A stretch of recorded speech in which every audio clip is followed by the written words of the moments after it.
My name's Yesenia. And I'm her co-host, Jean Luc. And today we're going to be presenting our crash course on heredity and evolution. More specifically, Mendel and his Law of Segregation. So Jean Luc, what is heredity? Well, heredity is basically the passing on of genes from parents to offspring. Let's take it back to the mid-19th century. Oh right, Gregor Mendel and his pea plants. That's right. Mendel grew different groups of pea plants that varied in traits. His aim was to study how the expression of traits would change from one generation to the next. So, what did he test first? Well, he first crossed a short plant with a tall plant, which he called the parental generation. The offsprings they produced, which he called the F1 generation, should have been all intermediate in height, but they weren't. They were all tall.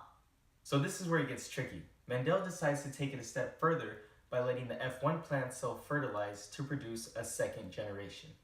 So what happened next? This time, only about 3/4 of the offspring were tall, and the remaining 1/4 were short.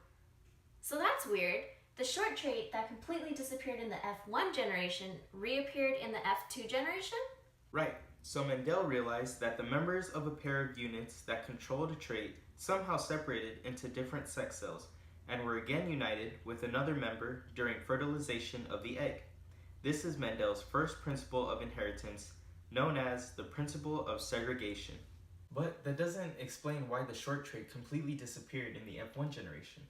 The trait hadn't actually disappeared, it just somehow wasn't expressed. This is where we get into the topic of dominant and recessiveness. As it turns out, height in pea plants is controlled by two different alleles at the same genetic locus. The alleles that specifies tall is dominant to the allele that specifies for short.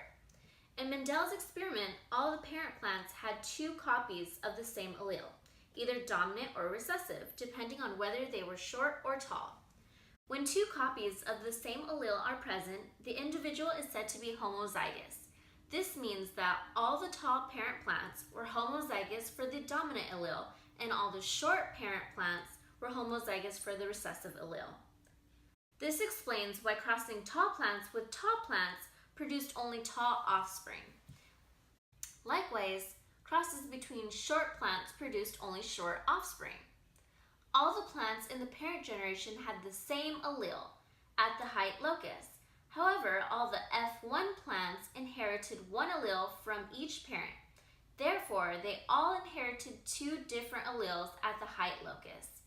Individuals with two different alleles at a locus are called heterozygous.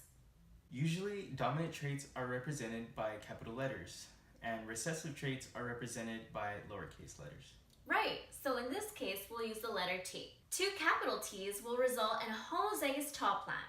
A capital T with a lowercase t is going to result in a heterozygous tall plant, while two lowercase t's are going to result in a homozygous short plant. So it seems like genotypes affect phenotypes. Yeah, that's correct. So the genotype is basically the genetic makeup, while the phenotype is actually the observable trait. Hope you found this crash course on Mendel's Law of Segregation helpful. See you next time.